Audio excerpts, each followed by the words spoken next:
সমাধান চাও যদি জীবনে মরণে ফিরে যাও খুঁজে নাও চোখ রাখো কোরআনে সমাধান চাও যদি জীবনে মরণে ফিরে যাও খুঁজে নাও চোখ রাখো কোরআনে এ বাণী সকলের নয় শুধু মুমিনের যারাই চলবে মেনে ফল পাবে কোরআনের ঘরে বলো কিংবা রাষ্ট্রে বলো ঘরে বলো কিংবা রাষ্ট্রে বলো অশান্তি দূর করে শান্তি আনে সমাধান ও সমাধান চাও যদি জীবনে মরণে ফিরে যাও খুঁজে নাও চোখ রাখো কোরআনে। আজকের এই বিশাল জনতা আমরা এসেছি কিসের মাহফিলে? কে আসার তৌফিক দিলেন? সেই আল্লাহর শুকরিয়াটা আস্তে না জোরে, কারোর জবান বন্ধ থাকবে না, সকলে মিলে বলছি আলহামদুলিল্লাহ। কার শুকরিয়া আদায় করলাম? খুশি হলো কে? আর আলহামদুলিল্লাহ এই শব্দটা মেনে নিতে পারে না, গ্রহণ করতে পারে না, সহ্য করতে পারে না, তিনি কে? আল্লাহ আমাদের শেষ পর্যন্ত কবুল করুক। বিশ্ব মানবতার শ্রেষ্ঠ বন্ধু, সমস্ত নবী রাসূলদের শ্রেষ্ঠ রাসূল, আমাদের প্রিয় ভাজন নেতা, যার সুপারিশ ছাড়া কোনো মানুষ জান্নাতে যেতে পারবে না, সেই নন্দিত নেতার নামে দরুদ আর সালাম সবাই বলছি সাল্লাল্লাহু। আল্লাহ বলতেছেন ওয়া ইন্নাকা লালা খুলুকিন আযীম।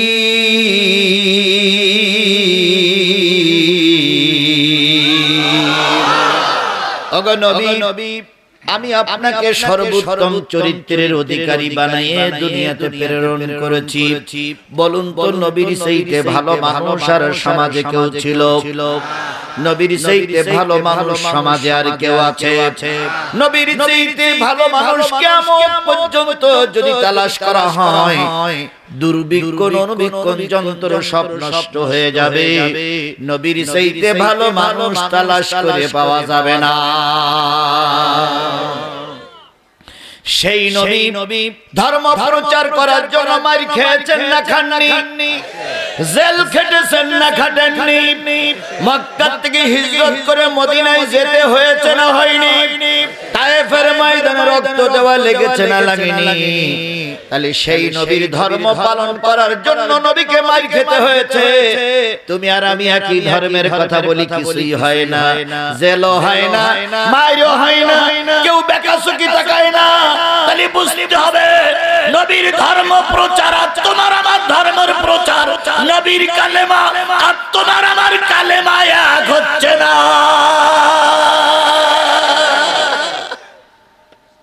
পাশাপাশি দুই মসজিদ, এক মসজিদের ইমামের নামে 5টা মামলা, আর এক মসজিদের ইমামের নামে কিচ্ছু নাই। তো সালা জিজ্ঞেস করছে আপনিও ইমাম উনিও ইমাম, ওনার নামে 5টা মামলা, আপনার নামে তো কোনো মামলা নাই। তখন যে পাগড়িওয়ালার নামে মামলা নেই উনি মিসকে হাসতে স্যার বলতেছে আমি একটু বুদ্ধি শুদ্ধি করে চলি, এই জন্য আমার কিছু হয় না। এইরাম বুদ্ধি শুদ্ধি করে 22 মাসের মতন প্যাঁচ কাটাই চলে গেছে, এরকম হুজুর আছে না নাই? ছিল না নাই? ওই হুজুরগুলো বিগত 15.5 বছর মোটে খুলিনি। যেই না দেশের পরিবর্তন হইছে, আরে বাবা, মসজিদের মেম্বারের পরে সাইদি ছাড়া কোনো কথা নাই, জামাত ইসলাম দিন কায়েম ছাড়া কোনো কথা নাই। তারপরে বড় বড় মাহফিলগুলো এমন কথা বলতেছে মনে হয় টেবিল ভেঙেই গেল। দেখে শুনে মনে হয় ওরা সব রাজমিস্ত্রি আর আমরা হলাম জোগাড়িয়ে।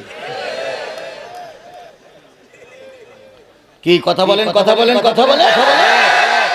সুতরাং নবীর যে উত্তম চরিত্রের মানুষ কেউ ছিল না, তারপরে নবীর মারি খাওয়া লেগেছে না লাগেনি? ও আমার বন্ধুরা, সারাটা জীবন আল্লাহর নবী উম্মতের জন্যই কেঁদেছে। এত কিছু করার পরে নবী যখন ক্ষমতায় এসেছেন, নবী সবাইকে আল্লাহর রাস্তায় maaf করে দিয়েছেন আর তোমার আমার ভিতর থেকে যারা সরকার গঠন করেছে ক্ষমতায় গিয়েছে ক্ষমতায় যাওয়ার পর পরেই বলেছে ভাতে মারবো পানিতে মারবো তারপরে বলেছে চুপাইয়ে মারবো অথচ উনি জানতেন না যে দুপুর বেলার বিরিয়ানি আমার কপালে না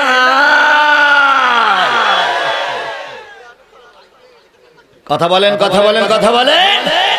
আমার ভাইয়েরা কেউ বলে ভাতে মারবো কেউ বলে পানিতে মারবো কেউ বলে দেশ দখল করব আমাদের পার্শ্ববর্তী একটা দেশ আছে ভারত তার সব সময় তার টার্গেট অন্যের দেশের পরে তার কুনজর ক্ষমতায় যে এই ক্ষমতায় বসেই কয় চট্টগ্রাম দখল করব আবার মাঝে মাঝে কয় দিনাজপুর দখল করব আরে বাবা তোমার দেশ অনেক বড় সৈন্য অনেক বেশি আমার ছোট দেশ এই দেশের পরে তোমার কুনজর কেন তবে একটা জিনিস মনে রেখো এখন বলো আওয়ামী লীগ সরকার ক্ষমতায় নাই এখন জনগণের সরকার ক্ষমতায় বসে আছে কথা বলেন ঠিক না বেঠিক আমরা এই দেশে আছি 18 কোটি ওই পাশে পাকিস্তানে আছে 16 কোটি 15 কোটি আফগানে আছে 7 কোটি ভিতরে আছে জম্মু এবং কাশ্মীর সব মুসলমানগুলো যদি একসঙ্গে তাকবীর ধ্বনি দিয়ে রাস্তায় নামে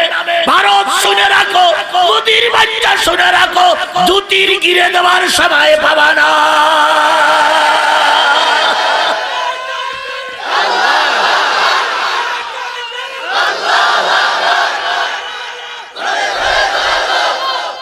আমার ভাইরা প্রায় বলে দেশ দখল করব কিছুদিন আগে ডাক্তার মোহাম্মদ ইউনূসের সঙ্গে মোদির ফোন আলাপ হচ্ছে মোদি বলতেছে আগে যা বলতাম আগে সরকার মেনে নিত আপনি তেড়া বেকা খেলতেছেন কেন আপনি আমার লাইনে আসেন ইউনূস সাহেব বলতেছে আগে যা করেছেন ও স্বপ্ন ভুলে যান নতুন করে লাইনে আসেন আপনি তো মোদি বলতেছে আপনি এত সাহস পাচ্ছেন কোথা থেকে তখন বলতেছে মোদি দাদা শুনেন শেখ হাসিনা তাড়ানোর জন্য ছাত্ররা রাস্তায় ছিল পুলিশের আইজিকে যখন ফোন করতেছে শেখ হাসিনা যে ময়দানের কি অবস্থা আইজি ডিআইজি তখন বলতেছে ম্যাডাম একটা মল্লি সাইডে দাঁড়ায় একটারে গুলি করে মারলি সাইডে দাঁড়ায় কয়টারে মারবো তাহলে একটা মল্লি সাইডে দাঁড়াইছে শেখ হাসিনা তাড়ানোর জন্য আরে কোন বাংলাদেশের সব দল এক মোদি সাহেব শুনে রাখো যদি সীমান্ত একটারে গুলি করে মারা হয় 40টা ওই জায়গা দাঁড়িয়ে যাবে তোমার কাছে আমরা মাথা নত করব না প্রয়োজনে 18 কোটি মানুষ রাজপথে জীবন দেবে আমার ভাইরা সুতরাং ভারতকে দেখে আমরা ডরাই না ওর টার্গেট হলে দেশ দখল করা কথা বলেন ঠিক না বেঠিক আর বিগত আমাদের দেশের 15.5 বছর একজনেরা ছিল তাদের টার্গেট ছিল ক্ষমতা ধরে রাখা কি কায়দায় ক্ষমতা ধরে রাখবে শুধু বলছেন আমার ক্ষমতা চাই টেবিল চাই ক্ষমতা দেশের লোক সব মারা যাক ওনার কোনো দুঃখ নেই ওনার চাই কি ছাত্ররা যখন রাস্তায় নেমেছে উনি প্রথম বললেন গুলি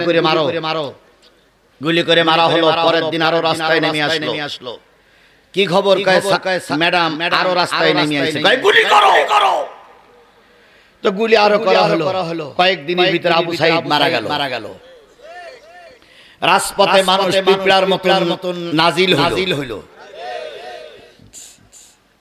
নেত্রী বলতেছে কি খবর ম্যাডাম আর তো পারি না এমন সময় ওয়াকারুজ্জামান বলতেছে ম্যাডাম তাড়াতাড়ি টিকিট কাটেন কেন টিকিট কাটবো কেন আমি তো এই দেশের প্রধানমন্ত্রী কই যতই বলেন রাজধানীতে ঢুকতেছে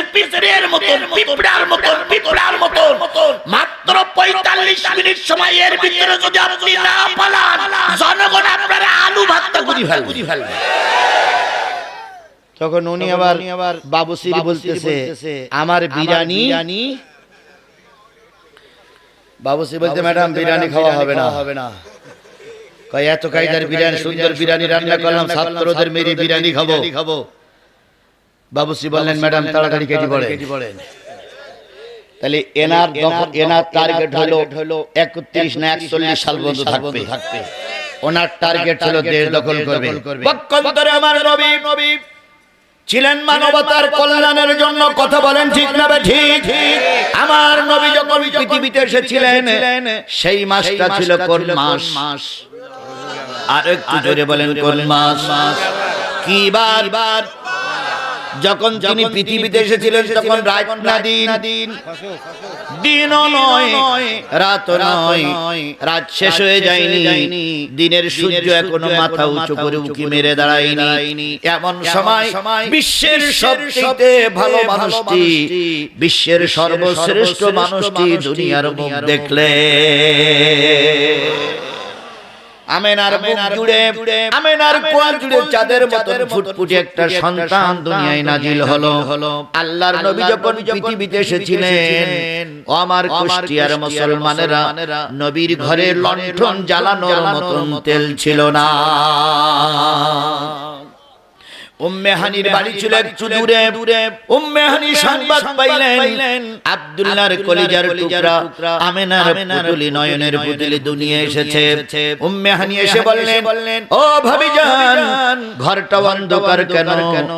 আমেনা বললেন, বুবুজান, নবীজি এসেছেন। নবীর চেহারার দিকে তাকায় দেখলাম চাঁদের চাইতে মুখটা খুব উজ্জ্বল, কিন্তু ঘরে আলো জ্বালাবো একটু তেল নাই। ফুপি আম্মা উম্মে হানি নবীকে কোলে তুলে নিলেন, গালের থেকে চেহারা থেকে কাপড়টা সরাই দিলেন। নবীজির চেহারায় যে আলো হয়েছে সেই আলোয় অন্ধকার ঘরটা আলোময় হয়ে গেছে। উম্মে হানি বলেন, আমি নবীকে বুকের ভিতরে নিয়ে দুই গালে চুমা দিলাম। চুমা দেওয়ার পরে দেখি বালক নবী, ছোট নবী, শিশু নবীর মুখটা বিড়ি করে নড়তেছে। আমি মুখের পরে মুখ লাগাই বললাম, ভাতিজা কি যে বলো তা তো শোনা যায় না, বোঝা যায় না, তুমি কি বলতেছো? নবীজি যখন একটু বড় হয়ে গেল, উম্মে হানি তখন বেঁচে ছিলেন। উম্মে হানি নবীকে বুকের ভিতরে জড়াই ধরে বলেছিলেন, ভাতিজা জন্মের পরে কি বলেছিলে? নবী তখন ফুপি আম্মার গলা জড়াই ধরে বলেছিলেন, ফুপি আম্মা জন্মের পরে কেঁদেছিলাম, রব্বি হাবলি উম্মতি, আয় আল্লাহ আমার গুনাহগার উম্মতগুলোরে মাফ করে দাও। কেউ কাঁদে দেশের জন্য, কেউ কাঁদে ক্ষমতার জন্য, আর তোমার আমার নবী কাঁদেছেন কাদের জন্য? আরো একটু জোরে বলেন কাদের জন্য? আমরা কি সেই নবীর উম্মত? এই কথা বলেন, আমরা কি সেই নবীর উম্মত? যদি সেই নবীর উম্মত হই, কোরআনের মাহফিল চলছে ময়দানে, তোমরা রাস্তায় কেন? সেই নবীর উম্মত যদি হও, হাজারো মানুষ কোরআন শুনতেছে, তুমি রাস্তায় ঘুরে বেড়াচ্ছ, লিখে রাখো নবীর সুপারিশ কপালে জুটবে না।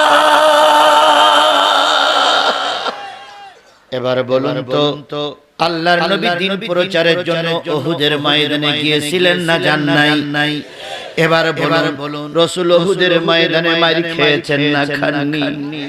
রাসূলের হেলমেট ভেঙে কড়া ভিতরে ঢুকেছে না ঢুকিনি? রাসূল এই কাপড়ের জামা খুলে লোহার জামা পরেছিলেন না পরেননি? রাসূল এই কাপড়ের টুপি খুলে লোহার টুপি পরেছেন না পরেননি? তাহলে রাসূল যদি দিন কায়েমের জন্য লোহার টুপি পরে থাকে, রাসূল যদি দিন প্রতিষ্ঠার জন্য কাপড়ের জামা খুলে লোহার জামা পরে থাকে, ও আমার দিনী ভাইরা মুসলমানেরা জেনে রেখো, যদি প্রয়োজন হয় কাপড়ের টুপি খুলে তোমাকে লোহার জামা পরা লাগবে।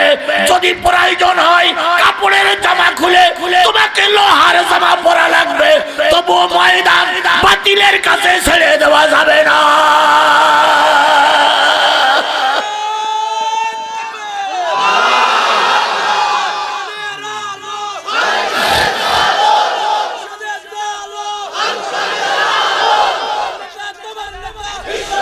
আমার ভাইরা,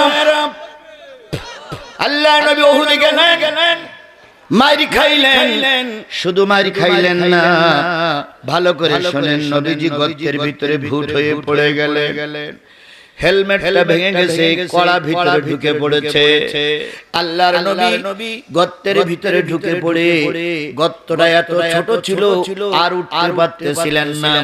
নবীর দুইটা পা ছোট্ট করে নাড়াচ্ছিলেন, কেউ দেখতে ছিল না, সবাই নিজের জীবন বাঁচানোর জন্য যখন ব্যস্ত।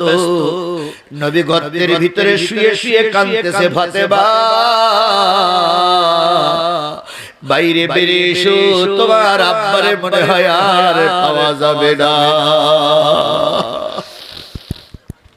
ফাতেমা বাইরে আসলেন, আর একজন সাহাবীকে ডেকে নিয়ে নবীজির পা দুখানি ধরে নবীজিকে যখন উঁচু করে উপরে তুললেন, নবীজির সমস্ত চেহারাটা রক্তে লাল হয়ে গেছে, জামাটা রক্তে ভিজে গেছে। নবীজিকে সোজা করে বসানো হলো। এবার উহুদের ময়দানে নবীজিকে নিয়ে যাওয়া হলো। আল্লাহর নবীর সামনে ৭০টা লাশ পড়ে আছে। আমির হামজার কার নাই, আমির হামজার নার নাই, আমির হামজার লজ্জাস্থান নাই, আমির হামজার মুখটা চিড়ে কলিজা বের করে ওরা চিবাইছে, খেয়েছে। নবীজি এই চেহারা দেখে দুই চোখের পানি ফেলায় কাঁদার কয়, বাবু তোমার নবী বেঁচে আছে, আর উম্মতের ক্ষত বিক্ষত চেহারা আমি নবী তো দেখে সহ্য করতে পারি না। নবীজি চোখের পানি ফেলাই কাঁদতেছে, নিজের হেলমেট ভেঙে গেছে ওইদিকে খেয়াল নাই, নিজের জামা নষ্ট হয়ে গেছে ওইদিকে খেয়াল নাই, নিজের চেহারা রক্তে লাল হয়ে গেছে ওইদিকে খেয়াল নাই। খেয়াল হলো কতজন সাহাবী মারা গেছে। ও আমার ভাইয়েরা, প্রতিটা সাহাবীর মুখে চুমা দিয়ে নবীজি বলেছিলেন, আল্লাহ আমার সাথীরা মারা গেল আর আমি বেঁচে থাকলাম, এটা আমি মেনে নিতে পারি না। ও আমার কুষ্টিয়ার মুসলমান ভাইয়েরা, বলুন তো সেদিন আহত নবী কাদের জন্য কেঁদেছিলেন? আরো জোরে বলেন, কাদের জন্য কেঁদেছিলেন? আপনার জন্য, আমার জন্য, উম্মতের জন্য। আমরা তো সেই নবীর উম্মত। বছরে কয়বার মাহফিল হয়? একবার মাহফিল হচ্ছে। যুবকরা অনেক কষ্ট পরিশ্রম করে মাহফিল দিয়েছে। তুমি যদি সেই নবীর উম্মত হও, কোরআনের মাহফিল থেকে তুমি দূরে সরে থাকতে, আরো জোরে বলেন, দূরে সরে থাকতে, তাহলে সবাই আল্লাহ পাক কোরআনের মাহফিলে কবুল করুন। আমিন। আরেকটু জোরে বলেন আমিন। এবারে চলে যান, আল্লাহর নবী যখন কিয়ামতের দিন সবাই আগে উঠবেন, ভালো করে খেয়াল করেন, সবার আগে নবী উঠবেন। উঠে দেখবেন রোজে মহাশরের ময়দানে কেউ নাই, সমস্ত মহাশরটা ফাঁকা জায়গা, একেবারে ফাঁকা পড়ে আছে। নবীজি আবার কবরের ভিতরে শুয়ে পড়বেন। জিবরিল বলবেন, দোস্ত ওঠেন, আল্লাহ আপনাকে সালাম দিয়েছে। নবী বলবেন, না না না, আমার উম্মতগুলোরে সব জাহান্নামে ঢুকাইয়ে দিয়ে আমাকে একা একা জান্নাতে আল্লাহ ডেকেছে। আমি রোজে মহাশরের ময়দানে উঠবো না। আল্লাহ নিজেই আরশে আজিম থেকে নেমে এসে নবীজির কবরের পাশে দাঁড়িয়ে বলবে, হাবিব তায়েফে মারি খেয়েছো, ওহুদে মারি খেয়েছো, মক্কায় মারি খেয়েছো, সারাটা জীবন রক্ত দিয়েছো, চোখের পানি ফেলেছো। আমি তোমার চোখের পানি আর দেখতে চাই না। তুমি ময়দানে এসো, আর তুমি যার জন্য সুপারিশ করবে আমি আল্লাহ তাকে বিনা হিসাবে জান্নাতে দিয়ে দিব। নবীর সুপারিশ কর্মে জান্নাতে যেতে চাই কি চাই না? আরো জোরে বলেন, নবীর সুপারিশ কর্মে জান্নাতে যেতে চাই কি চাই না? তাহলে নবীর কোরআনের আলোচনা হচ্ছে, নবীর আলোচনা হচ্ছে।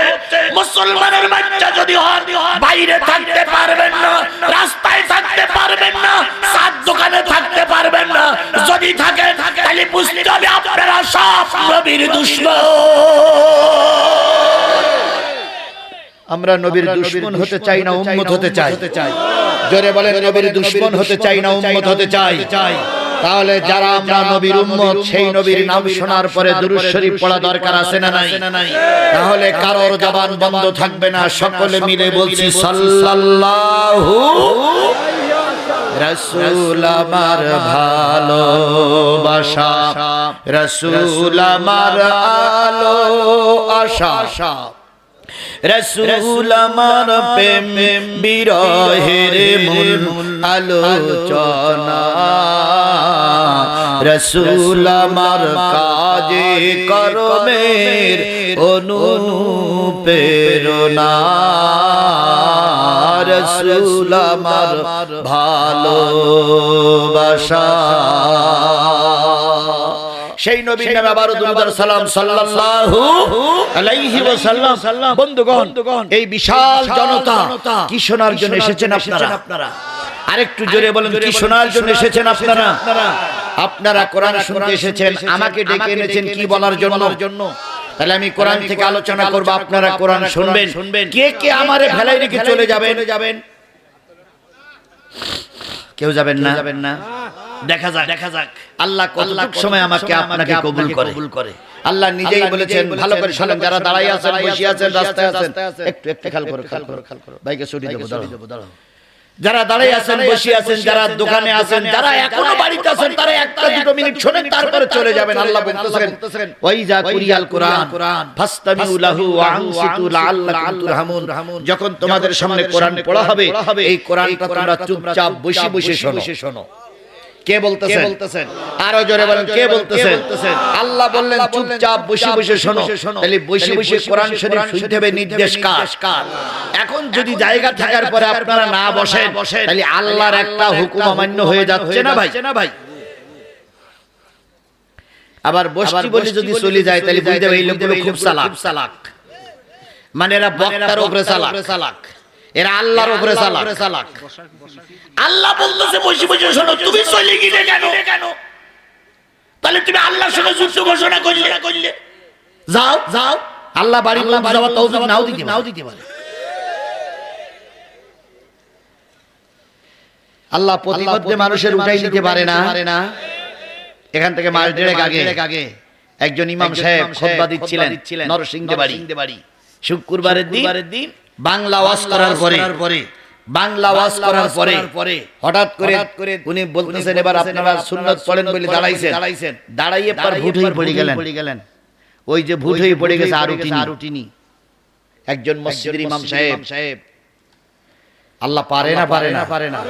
তুমি আর আমি বাড়ি যাচ্ছি, কোরআনের মাহফিল রেখে বাড়ি পর্যন্ত যাওয়ার সুযোগ আল্লাহ দিতেও পারে, নাও দিতে পারে। আল্লাহ সবাইকে দিক, আমি বদদুয়া করব না, সবাইকে বাড়ি যাওয়ার তৌফিক দিক। কিন্তু পৃথিবীর সর্বশ্রেষ্ঠ কোরআনের আলোচনা হচ্ছে, তুমি তো দূরে থাকতে পারো না। কথা বলেন ঠিক না ঠিক? কারণ তুমি মুসলমান, আমি মুসলমান, তোমার বাপ মুসলমান, তোমার মা মুসলমান, তুমি মুসলমানের সন্তান। জন্মের পরে তোমার কানে আজান হয়েছে, তাহলে তুমি কোন আক্কেলে, কোন কাণ্ড কানে কোরআনের মাহফিলে বসতেছো না? কোন ধারণায় তুমি মাহফিল থেকে চলে যাচ্ছ? তুমি আল্লাহর এই দুনিয়ায় সবচেয়ে আল্লাহর নাফরমান বান্দা। আচ্ছা, ওদের আমি বসাচ্ছি, আপনারা কিছু বলবেন না। আমি দেখতেছি, ওরা তো আমারই সন্তান। না এরা বসবে কোথায়? আপনি তো বলতেছেন বসবেন কোথায়?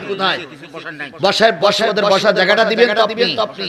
আমি দেখতেছি, আমি আপনারা খেয়াল করে। আমার ভাইরা বলুন তো, এই পৃথিবীতে সর্বশ্রেষ্ঠ, সবার উপরে যিনি, তিনি কে? বলুন তো, এই পৃথিবীর সর্বশ্রেষ্ঠ মানুষটার নাম কি? আর বলুন তো, পৃথিবীর সবচেয়ে দামি কিতাবের নাম কি? তাহলে আমরা আল্লাহর বান্দা নই, রাসূলের উম্মত নই, সবচেয়ে দামি কিতাবের আলোচনা শোনার জন্য বসিনি। যদি কাগজ আর কলম থেকে লিখে রাখেন, আপনারাই হলেন এখন সবচেয়ে ভালো বান্দা, আপনারা সবাই জান্নাতি। এখানে যে লোকগুলো বসে আছে সবাই আল্লাহর জান্নাতি, সবাই আল্লাহর জান্নাতি। যদি বলেন হুজুর আওয়ামী লীগ, ও আল্লাহর জান্নাতি। যদি বলেন হুজুর সুদখোর, ও আল্লাহর জান্নাতি। কতক্ষণ? যতক্ষণ মাহফিলে আছে। এরপরে মাহফিল থেকে বেরিয়ে যদি ফিরে টানেন, ও দায়িত্ব আমার না, ও দায়িত্ব আপনার। তাহলে এখন সবাই জান্নাতি পরিবেশে বসে আছি না ভাই? আল্লাহ এই জান্নাতি পরিবেশে আপনাকে শেষ মোনাজাত পর্যন্ত কবুল করুন। আরেকটু জোরে বলেন আমিন। আরো জোরে বলেন আমিন। আরো জোরে।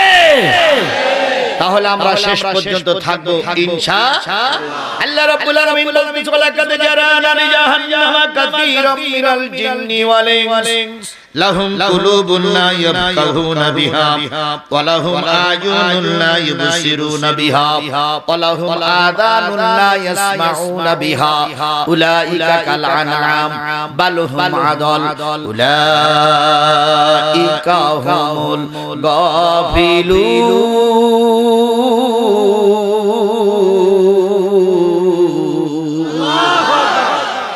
কিয়ামতের দিন মুসিবতের কানে যেদিন জাহান্নাম দেখা যাবে, জান্নাত দেখা যাবে, সেদিন একদল মানুষকে, অগণিত মানুষের অগণিত দোষের ভিতর থেকে একদল মানুষকে জাহান্নামের দিকে নিয়ে যাওয়া হবে। যারা জাহান্নামের দিকে যাবে তাদের দোষগুলো একটু পরেই আসতেছে। আল্লাহ বলতেছেন তাদের ভিতরে একটা গ্রুপ আছে যাদের দিলে কোরআনের জায়গা নাই। লাহুম কুলুবুন লা ইয়াফকাহুনা বিহা, তাদের দিল আছে কিন্তু দিলে জায়গা নাই। কিসের জায়গা নাই? আরো জোরে বলেন কিসের জায়গা নাই? তাহলে কুষ্টিয়ার মানুষ শোনো, আজকের এই মাহফিল যাদের ভালো লাগবে না, বুঝতে হবে ওই দিলগুলো জাহান্নামী দিল। জাহান্নামী মানুষ এখনই দেখবেন আপনার পাশের থেকে উঠে যাবে। দেখে নিয়েন ওরা হয় আমলিক নাই শয়তান লীগ। এই জন্য কোরআনের মাহফিল ওরা শুনবে না। তাহলে যাদের দিলে কোরআন ভালো লাগবে না, আল্লাহর ভাষায় তারা যাবে কোথায়? আরো জোরে বলেন আয়ুনুল লা ইবসিরুনা বিহা, তাদের চোখ আছে কিন্তু চোখ দিয়ে তারা দেখে না। কি দেখে না? এই কথা বলেন, কি দেখে না? শুধু কোরআন দেখে না, কোরআন ওয়ালাদেরও দেখে না। হুজুর দেখলে গিড়মিড়ি করতে লাগে, ঠাট্টা উপহাস করে। রাজাকার, আলবদর, আসাম, মৌলবাদ, রক কাটা, কত রকম গালিগালাজ দেয় না ওরা। আচ্ছা তুমি বাবা চা খাও, আমি যাচ্ছি আমার মতন। আস্তে আমি দেখতেছি, আমি আপনারা একটু বসেন, একটু চুপ করে আমার একটু গোছাই নিদেন তো। কারো দেখতে হবে না, আমি আসছি দেখতেছি আল্লাহর পথ তাওয়াক্কুল করে কোন জায়গায় বসে দেবে আর কোন জায়গায় দাঁড়িয়ে থাকবে। আপনারা চুপ করে থাকেন, হাত পাল্লা মালামি করি না, আমি দেখতেছি। আয়ুনুল লা ইবসিরুনা বিহা, তাদের চোখ আছে কিন্তু চোখ দিয়ে দেখে না। কি দেখে না? শুধু কোরআন দেখে না, কোরআন ওয়ালাদেরও দেখে না। তাহলে এখানে কোরআন ওয়ালারা টেবিলের উপরে বসে আছে, উপরে বসে আছে। কথা বলেন ঠিক না বেঠিক? এই হুজুরদের যারা দেখে না, হুজুরদের নিয়ে যারা সমালোচনা করে, আল্লাহর ভাষায় তারা হলো জাহান্নামী। আযানুল লা ইয়াসমাউনা বিহা, তারা আযান শুনলে সহ্য করতে পারে না। আযান মানে কি? আহ্বান। আযান শুনলে সহ্য করতে পারে না, এরাও যাবে আল্লাহর জাহান্নামে। তাহলে যাদের দিলে কোরআন ভালো লাগে না, চোখে কোরআন ভালো লাগে না, কানে কোরআন ভালো লাগে না, তারা যদি জাহান্নামে যায়। আমি আপনাদের সামনে সূরা জুমারের 2টা আয়াত তেলাওয়াত করেছি, আর এর সঙ্গে সূরা মুদাসসিরের 4টা আয়াত তেলাওয়াত করব। এই নিয়ে খানিকক্ষণ কথা বলবো। এই কোরআনের মাহফিল যদি কারোর ভালো না লাগে, তাহলে বুঝতে হবে ওই দিলটা জাহান্নামের দিল। কোরআন যদি কারো দেখতে ভালো না লাগে, তাহলে বুঝতে হবে ওই চোখটা জাহান্নামী চোখ। কোরআনের আওয়াজ যদি কারোর কানে যাওয়ার পরে ভালো না লাগে, তাহলে বুঝতে হবে ওই কানটা জাহান্নামী কান। তাহলে কোরআনের জুমারের আলোচনা হবে, আমাকে রেখে কারা কারা চলে যাবেন কেউ? তাহলে হাত তুলে শপথ করতে হবে, শেষ মোনাজাত না করা পর্যন্ত আমরা ময়দান ছেড়ে চলে যাব। কারা কারা রাজি আছেন? দুই হাত উঁচু করে আল্লাহরে দেখান। জোরে একটা তাকবীর দিবেন। নারায়ে তাকবীর, লিল্লাহি তাকবীর। আল কোরআনের আলোক, আল হাদিসের আলোক, তোমার নেতা আমার নেতা। হাত তুলে কারে দেখালেন? আল্লাহ কি আপনার হাত উঁচু করে দেখেছে? তাহলে আমার মোনাজাতের আগে আপনি যদি চলে যান, তাহলে ওয়াদা খেলাপ করলে কি হয়? মুনাফিক হয়ে চলে যাবেন আপনি। এবার চলুন একটু হাদিসে যাই। আল্লাহ রাসূল বলেছেন আল কুরআনু শাফিউম মুশাফফা ওয়া মা হিল্লু মুসাদ্দিকান মান জালাহু আমামাহু কাদ্দাহু ইলাল জান্নাহ। নবী বললেন এই কোরআন এমন একটা কিতাব কিয়ামতের দিন কারোর পক্ষে সুপারিশ করবে, আবার কারোর বিরুদ্ধে আল্লাহর কাছে নালিশ করবে। সাহাবী আজমাইন বলেন ইয়া রাসূলুল্লাহ কোরআন কাদের পক্ষে সুপারিশ করবে? নবী বললেন এই কোরআনকে যারা সামনে রাখবে, এই কোরআনকে যারা ইমাম বানাবে, এই কোরআন কিয়ামতের দিন তাদেরকে টেনে টেনে আল্লাহর জান্নাতে নিয়ে যাবে। আর এই কোরআনকে যারা পিছনে রাখবে, কিয়ামতের দিন যখন আল্লাহর দরবারে তারা হাজির হবে, এই কোরআন আসমানটা পিছন দিক থেকে ধাক্কা দিয়ে তারা জাহান্নামে নিক্ষেপ করবে। তাহলে কোরআন সামনে রাখলে যদি কোরআন আমাদের টেনে জান্নাতে নিয়ে যায়, আপনারা কোরআনকে কোথায় রাখবেন? যারা মঞ্চে বসে আছেন তাদের সামনে কি, যারা নিচে বসে আছেন তাদের সামনে কি? তাহলে এই কোরআন যদি সামনে রাখি, কোরআন টেনে আমাদের কোথায় নিয়ে যাবে? আরো জোরে বলুন, কোথায় নিয়ে যাবে? এবার বলুন, এই মঞ্চের থেকে একটা লোক উঠে গেল, ওই গেট দিয়ে বেরিয়ে গেল, অথবা এর ভিতর থেকে একটা লোক উঠে গেল, ওই গেট দিয়ে বেরিয়ে গেল, ওর পিছনে পড়বে কি? ওই যে একটা লোক জ্যাকেট পরা উঠেছে, ওই জায়গায় জুতো দোকান হাত দেন, বলুন তো ওনার পিছনে কি বললো? আপনারা খেয়াল করেন, এই যে একটা সাদা জামা গায়ে আছে, এনার পিছনে পড়েছে কি? তাহলে আল্লাহ রাসূল বলেন কোরআনকে যারা পিছনে রাখবে, এই কোরআন ধাক্কা দিয়ে তারে জাহান্নামে নিক্ষেপ করবে। এখন আপনাকে সিদ্ধান্ত নিতে হবে, জান্নাতে যাবেন না জাহান্নামে যাবেন। যদি জান্নাতে যান তাহলে কোরআনকে আমরা কোথায় রাখবো? এবার কারা কারা কোরআন সামনে রাখতে রাজি আছেন তারা আবার একটু হাত উঁচু করে দেখান। আয় আল্লাহ, আমরা সবাই কোরআনকে সামনে রাখার জন্য ওয়াদাবদ্ধ। দয়া করে শেষ মোনাজাত না করা পর্যন্ত কোরআনের মাহফিল থেকে আমাদের বাড়ি নিয়ে যেও না।